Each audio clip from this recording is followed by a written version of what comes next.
welcome to Wrestling Figure Wednesday. Today I will be reviewing the Mattel WWE Basic Series 48, also known as the WrestleMania Heritage Series, Ric Flair figure. Now I had a lot of trouble finding this series as it never really appeared in my area, so I got mine on ringsidecollectibles.com. You could get it currently at Walmart and Toys R Us, and I believe Kmart, although not many people have reported finding it there. So if you're still looking for the series, be sure to check those stores. That being said, let's take a look at Ric Flair fresh in the packaging. As you can see, there's an old image of Ric Flair there, the WWE logo, Ric Flair in a standard pose, and the WrestleMania Heritage Series logo at the bottom. It says Superstar number 19, as he is a 19th figure out of the basic 2015 line. It says Ric Flair on the side. Looking at the back of the box, there's a larger image of Flair. It has the WrestleMania 8 logo. It says Ric Flair. It says recreate the action of WWE. Also in the set is Hulk Hogan, Brie Bella, John Cena, Booker T, and Randy Orton. It says compete in these superstar rings, pictured as a Raw basic ring and SmackDown basic ring, as well as company information listed at the bottom. So that being said, let's take a look at him fresh out of the packaging.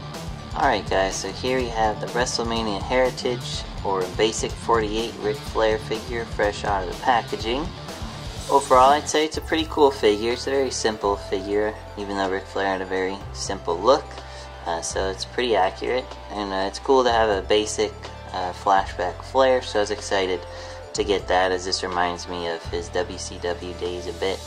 Obviously, it's based on WrestleMania, but it just reminds me of a younger Flair that I grew up watching. So I'm excited to have it in my collection. So that being said, let's take a look at him up close. As you can see, here's his head scan, the same head from his Defining Moments figure that came out a little while ago. It's a younger Flair with his hair slicked back. It's a ball jointed head that goes up and down, as well as left and right. Looking at his torso, they made him pretty defined. He has ball jointed arms that go up and down as well as outward. He has swivel bicep joints, typical elbow joints.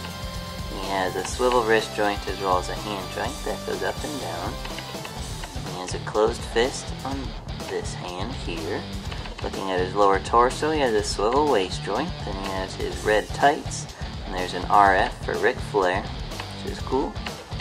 It's plain on the back, and it's molded so his tights look authentic as well.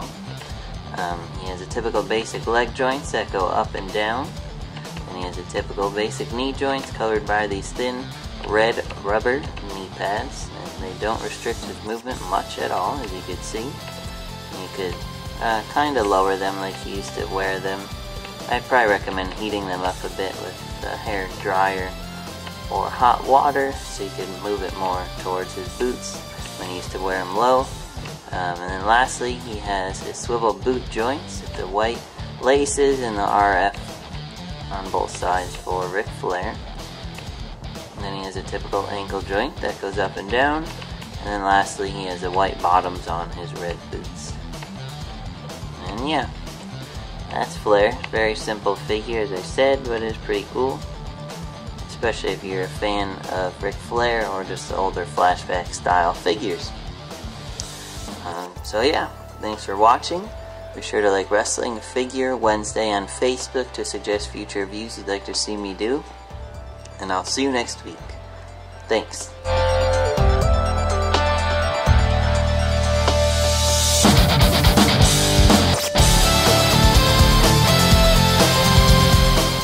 Like this video? Be sure to like, comment, and subscribe for more. And check out my latest videos. For all your wrestling figure needs, check out ringsidecollectibles.com. Like wrestling? Tune into The Rack, Thursday nights, 10 p.m. Eastern on wildtalkradio.com.